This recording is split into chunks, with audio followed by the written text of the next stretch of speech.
ఆ సిలువపై నీకే మరణ బాధను నీ శిక్షను కాపడానికి ఆయన రక్షణ చూపించాడు కదా. ఈరోజు నీ హృదయ ద్వారం ముందు వేచి ఉన్నాడు యేసు. నీ రక్షకుడైన యేసు నిన్ను పిలుస్తున్నాడు. ఆయన పలుకు, ఆయన పిలుపు నువ్వు ఆలకిస్తావా? ఇంకెంతకాలము వేచి ఉంటావు? ఇంకెంతకాలము రేపు రేపు రేపు అంటావు? ఈరోజు అనుకున్న సమయం ఈనాడే రక్షణ దినం అని గ్రహిస్తున్నావా?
ఈరోజు అదే పాపముతో వచ్చారా?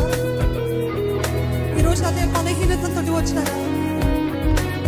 ఈరోజు అదే అడిక్షన్ తోటి వచ్చారా? యేసు మిమ్మల్ని త్రోసివేసే దేవుడు కాదు.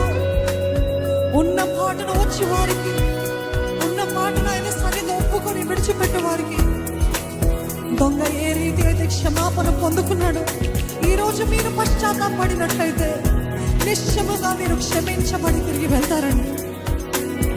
ఈ పాప బ్రతుకు విడిచిపెడుతున్నాను ప్రభా, ఈ అడిక్షన్స్ నుండి నాకు విడుదల దయచేయి, నన్ను క్షమించు, ఈ స్వభావం నుండి నన్ను విడిపించి క్షమించు అన్న ప్రతి ఒక్కరికి నిశ్చయముగా ఈ రోజు యేసు చేసిన త్యాగము బట్టి క్షమాపణ కలుగును గాక.